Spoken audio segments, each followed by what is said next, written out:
Hey guys, it's Nana, and today I'm going to talk to you about the books that I read in April, May, and June.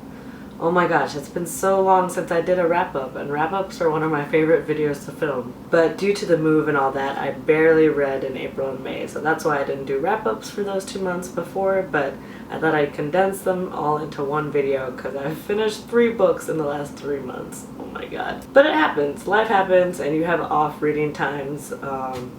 Anyway, so I'm trying to get back on track, and just the fact that I finished a book is good because I didn't finish anything in May, which was so sad. Enough about my reading woes, let's talk about the books that I read. So if you remember, way back when, I was reading Persuasion by Jane Austen, and I finally finished that in the beginning of... No, I finished this one in April. I finished it in April, but I haven't talked about it in a video yet. So I was buddy reading this one with Sammy, and this is only the second Jane Austen book I've read. I've read P&P, obviously, and I love that one, but I was like, I really need to read the rest of Austen's work. So I asked around, and people said that Persuasion was a good one to pick next. So I knew nothing going into the story, like I've never seen any of the adaptations, I had no idea what the story was about. But it basically follows Anne Elliot, who is one of 3 sisters, and her family is a well-to-do family in the English countryside. When Anne was younger, Anne was in love, but she was persuaded not to marry him because certain people in her life didn't think that he was worthy enough. So she's kind of had to live with this decision over the years, and it follows her as she lives her life and tries to deal with that choice. So this one was a slow burn for me. In the beginning, I was like, okay, this is nice, this is totally fine. But then Anne really started to grow on me. She has such a quiet strength, which I really admire, and it's really understated, you know? So, I don't know, she's not your typical heroine, but you still find yourself rooting for her and wishing the best for her. I also started to see a bit of myself in Anne, and just the way that she would think about things and analyze things. I was like, yeah, I've totally done that. So I really started to root for Anne. I just think she's a wonderful character, and the story really started to grow on me as I got more invested in her journey. So yeah, this one started off kind of like at a 3 stars and slowly grew for me. And then there's a moment towards the end, I'm sure everyone knows what I'm talking about, but I absolutely loved it. I think I was on a plane ride back from Chicago, and I was reading it, and I was just like squealing. I loved it. I loved it so much. So yeah, that moment definitely like takes the cake for me. But anyway, I really enjoyed this, and Sammy and I have been talking about this over the course of the last couple months. We both commented on the way that Austen is able to capture people and society, and how a lot of the emotions and things that she discusses are still so relevant today. So that's amazing that she was able to do that, and this was written hundreds of years ago. So by the end, I really enjoyed this, and I gave this 4 out of 5 stars. And I'm definitely looking forward to reading more Austen. Let me know which one I should pick up after this one. Next up, I finished a massive book. Okay, it's not Count of Monte Cristo massive, but it is pretty big, and that's Dragonfly and Amber by Diana Gabaldon. So this is the 2nd book in the Outlander series, and I've been meaning to read it since I read the first book about 2 years ago. So this book picks up where the first book left off, and I was happy about that because, you know, sometimes in sequels they're not necessarily like right after the first one, so I'm happy we picked up where we left off.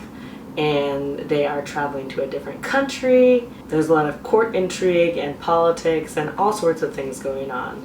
So overall, I like this one. I will say that it did not grab me the same way that Outlander did, but I mean, Outlander was a really tough act to follow for me.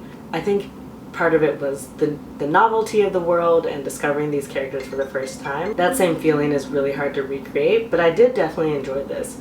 I would say the first half more than the second half. I just preferred the setting and the plot in the first half a lot more. I feel like the second half really got bogged down in the politics, and I just find that less interesting, so I was less interested. With the second half focusing more on the politics, it just seemed to drag a bit more. So I probably would have given the first part 4 stars, and the second part 3 stars, so overall a 3.5 stars. I still want to continue reading the series, and I'm definitely going to keep watching the TV series, because the great thing about the TV series is I feel like they really, so far, have stayed fairly true to the book, but it's condensed, so, you know, kind of skipping over some of the less interesting parts and focusing on the more exciting parts. Yeah, so I do want to pick up the 3rd book at some point, but I'm not rushing to pick up another long book anytime soon. So the last book I finished recently was recommended to me by one of my friends, not on BookTube, in real life friends, and it's No One Knows by J.T. Ellison. And after reading Dragonfly and Amber, I definitely wanted something fast-paced, a page-turner. I was really in a mystery thriller mood. So when he recommended this, I was like, okay, sounds good.